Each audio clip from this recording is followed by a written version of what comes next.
अस्सलाम वालेकुम रहमतुल्लाहि व बरकातुहू। आज की बात ख़ास बात में आप लोगों का इस्तकबाल है। नाज़रीन गिरामी, मैं अंसार अज़ीज़ नदवी इस वक्त दिन भर से आई हुई कुछ अहम तरीन ख़बरों की तफसीलात लेकर आप लोगों की खिदमत में हाजिर हूँ। तफसीलात में जाने से पहले आप लोगों से जो दरख्वास्त होती है उस पर ज़रूर तवज्जो करें। दोनों प्राइम टाइम शाये हो चुके हैं, जिन अहबाब ने नहीं देखा है ज़रूर जा कर के देखें। आइए पहली खबर की जानिब बढ़ते हैं। आंध्र प्रदेश पुलिस ने रियासत के साबिक़ वज़ीर आला YS Jagan Mohan Reddy, 2 senior IPS अफसरान और 2 रिटायर्ड अफसरान के खिलाफ इक़दाम कत्ल का मुकदमा दर्ज कर लिया है। मुकदमा हुक्मरान पार्टी के MLA के रघुराम कृष्ण राजू की शिकायत पर आंध्र प्रदेश की गुंटूर पुलिस ने IPC की दफ़ा 120B, 166, 167, 197, 307, 326, 465 और 506 के साथ ही दफ़ा 34 के तहत दर्ज कर लिया है।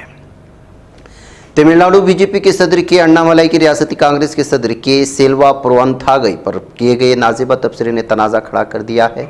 कांग्रेस कारकुनान सरापा एहतजाज बने हुए। तमिलनाडु कांग्रेस कमेटी के सदर के सेल्वा पुरवंथागई ने जहां BJP के रियासती सदर कहा है कि या तो उनसे माफ़ी मांगे, नहीं तो उनके खिलाफ हतक इज्जती, किरदार कशी और SC/ST कानून के तहत मुकदमा दर्ज किया जाएगा।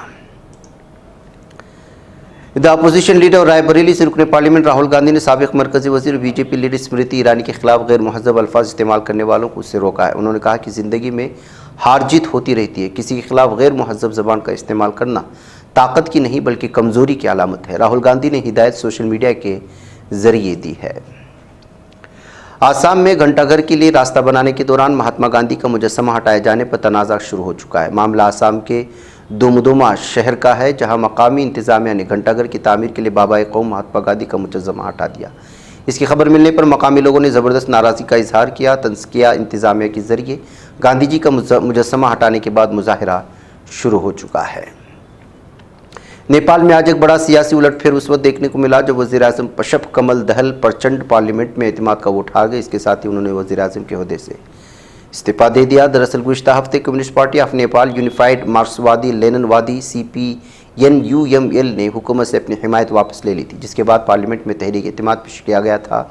आज जब तहरीक एतमाद के लिए वोटिंग हुई तो ज़रूरी नंबर हासिल करने में बिशप कमल दहल नाकाम हो गए। मनी लॉन्ड्रिंग से मुतल्लिका मामले में महाराष्ट्र के साबिक़ वज़ीर नवाब मलिक की अबूरी ज़मानत में सुप्रीम कोर्ट ने तौसीह कर दी। सुप्रीम कोर्ट ने जुमा को अबूरी ज़मानत 2 हफ्तों की तौसीह दी है। इन्फोर्समेंट डायरेक्टोरेट के वकील की दरख्वास्त को कबूल करते हुए जस्टिस बिरला M त्रिवेदी की सरबराही वाली बेंच ने केस की समाअत 2 हफ्तों के बाद मुकर्रर किए। इस दौरान अबूरी राहत की हिदायत की। आज अलग सुबह लद्दाख के लेह में ज़लज़ले का झटका महसूस किया गया था और अब जम्मू कश्मीर के बारामूला ज़िले में ज़लज़ले के झटकों ने लोगों में दहशत पैदा की है। मीडिया रिपोर्ट्स के मुताबिक शिमाली कश्मीर के ज़िला बारामूला में दोपहर 12:26 पर ज़लज़ले का झटका महसूस किया गया, जिसकी शिद्दत रेक्टर स्केल पर 4.1 दर्ज की गई थी। यूपी के हाथरस में 2 जुलाई को भी भगदड़ से मुतालिक मफाद आमा की दरख्वास्त पर सुप्रीम कोर्ट ने समाअत से इनकार कर दिया। अदालत ने कहा कि सब कुछ मफाद आमा की दरख्वास्त की शक्ल में नहीं आना चाहिए। अदालत ने दरख्वास्त गुजार से पूछा है कि आप बराह रास्त आर्टिकल 32 के तहत बराह रास्त सुप्रीम कोर्ट क्यों आया, आपको पहले हाई कोर्ट से जाना चाहिए था। बिहार के कई अजला में मूसलाधार बारिश के दरमियान नदियों और नहरों पर बने पुल गिर रहे हैं। इस मामले पर रियासत के अपोजिशन लीडर तेजस्वी यादव ने एक बार फिर रियासत की NDA हुकूमत पर शदीद हमला किया है। जुमा 12 जुलाई की सुबह तेजस्वी यादव ने हुकूमत तंज करते हुए कहा कि बिहार में पुल नहीं बल्कि 18 सालों के बदउनवानी के मीनार गिर रहे हैं। कांग्रेस सदस्य मल्लिकार्जुन खड़गे ने एक बार फिर PM मोदी पर हमला बोला। उन्होंने X पर लिखा कि मुल्क के अवाम को बेरोजगारी, महंगाई और अदम मसावात की खाइयों में धकेल कर मोदी हुकूमत ने करोड़ों लोगों की ज़िंदगियां बर्बाद कर दी। उन्होंने वज़ीर-ए-आज़म से कहा कि जब आप आइंदा बजट के लिए कैमरों के साए में जलसे कर रहे हो तो मुल्क की उन बुनियादी माशी मसाइल पर भी तवज्जो दें। आपकी नाकामियों की फहरिस्त बहुत लंबी है। मुंबई हाईकोर्ट ने पार्लियामेंट में अपोजिशन लीडर राहुल गांधी को बड़ी राहत दी है। अदालत ने RSS से मुतल्लिक़ राहुल गांधी के खिलाफ भिवंडी की अदालत के फैसले को मनसूख कर दिया। इस फैसले में RSS के कारकुन की तरफ से राहुल गांधी के खिलाफ दायर हतक इज्जत के मुकदमे में सबूत के तौर पर कुछ इजाफी दस्तावेजात को पेश करने की इजाज़त दी गई थी। अयोध्या से समाजवादी पार्टी के रुकने पार्लियामेंट उदेश प्रसाद ने रियासत की हुक्मरान BJP हुकूमत पर इल्ज़ाम लगाते हुए कहा कि हुकूमत ने अयोध्या के नाम पर सिर्फ सियासत और कारोबार किया। समाजवादी पार्टी के MP और उदेश प्रसाद ने BJP हुकूमत पर हमला करते हुए कहा कि ज़िला में ज़मीन की खरीदो फरोख्त में गहरी धांधली की गई है। BJP वाले अयोध्या के नाम पर पूरे मुल्क में सियासत और कारोबार कर रहे हैं। दिल्ली के वज़ीर आला अरविंद केजरीवाल को शराब पॉलिसी से मुतालिक मुबैना घोटाला केस में सुप्रीम कोर्ट से अबूरी जमानत मिल गई। उनकी गिरफ्तारी का मामला ED ने सुप्रीम कोर्ट की बड़ी बेंच को सौंप दिया है। अब सुप्रीम कोर्ट की 3 जजों की बेंच केजरीवाल की अर्जी पर समाअत करेगी। नेपाल में पेश आने वाले अंधोनाक हादसे में 2 बसें दरिया में बह गई। रिपोर्ट के मुताबिक हादसा मदन आश्रय शाहराह पर लैंड स्लाइडिंग की वजह से पेश आया। मुसाफिरों से भरी दोनों बसें हाईवे के करीब बहने वाली त्रिशूल नदी में गिर गई। बताया जा रहा है कि बसों के दरिया में गिरने के बाद तेज लहरें उन्हें बहा कर ले गई। इस वाक़े में 60 से ज़ायद मुसाफिर अभी भी लापता हैं। फिलहाल उनकी तलाश के लिए रेस्क्यू ऑपरेशन जारी है। कोरोना का खौफनाक मरहला गुजर चुका है, ताहम आलमी इदारे सेहत ने जुमेरात को कहा कि अब भी पूरी दुनिया में एक हफ्ते में तकरीबन 1700 अफराद को हलाक कर रहा है। तंजीम ने लोगों से वैक्सीनेशन जारी रखने की भी अपील की। WHO के डायरेक्टर जनरल टेड्रोस एजानोम गेब्रेस ने टीकाकारी में कमी के हवाले से खबरदार किया है। आबादी के आलमी दिन के मौके पर मुल्क में तेज़ी से बढ़ती हुई आबादी पर बयानबाजी का सिलसिला जारी है। बीजेपी रुकने पार्लियामेंट गिरिराज सिंह ने आबादी पर कंट्रोल के हवाले से सख्त कानून बनाने, उसकी पाबंदी न करने वालों को वोटिंग के हक से महरूम करने, नीज़ हुकूक छीन लेने की बात कही। गिरिराज सिंह की इस बयान पर कांग्रेस लीडर उदित राज ने सख्त जवाब दिया है।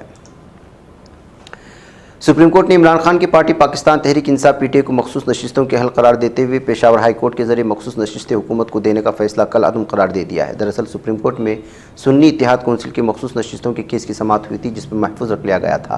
अब इस सिलसिले में फैसला सुनाते हुक्मरान जमात को अदालत उज़्मा ने झटका दे दिया है। अमरीकी सदर जो बाइडन ने कहा कि इसराइल गजा की जंग अब ख़त्म होनी चाहिए और जंग के बाद इसराइल को इलाके पर कब्जा नहीं करना चाहिए। जापान की सूबे इहाइम में शदीद बारिश के बायस लैंड स्लाइडिंग के बाद 3 अफराद से कोई इत्तला नहीं मिल सकी। इहाइम में शदीद बारिशों के बायस मासोया में शहर में मिट्टी के तूदे गिरने के वाक़यात पेश आए थे। गजा शहर के जुनूब मगरिब में 4 दिन तक शदीद हमलों के बाद जालिम दहशत इसराइली फौज के इलाके से जुज़वी इनक़िला के बाद सैकड़ों लोगों की तादाद में मुनहदिम और जले हुए मकानात के मलबे और सड़कों से 56 लाशें बरामद हुई हैं। फ़िलिस्तीनी मुज़ाहमती तहरीक हमास ने इत्तला दी कि गजा में जंगबंदी के लिए होने वाले मुज़ाकरात में कोई नई पेशरफ्त नहीं हुई है। इसराइल और लबनान हिज़्बुल्लाह के दरमियान तसादम तसलसल से जारी है। इसराइली जंगी तैयारों ने जनूबी लबनान में 5 देहात पर बमबारी की।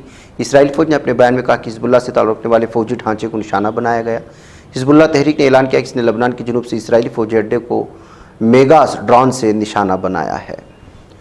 नाज़रीन, में आज की बात खास बात में इतना। इंशाल्लाह फिर आप लोगों से मुलाकात होगी। मुझे इजाज़त है। अस्सलाम वालेकुम रहमतुल्लाहि व बरकातुहू। ये चैनल हक निगर बन कर कुचल देता है फितनों को, अगर गंदी हो पॉलिसी तो मरते देख कितनों को। इसी बाजार में बिकते हुए देखा है सपनों को, सभी यकसां है ये पैगाम दो गैरों को अपनों को। वतन अहले वतन का है गुले बेखार सीधी बात।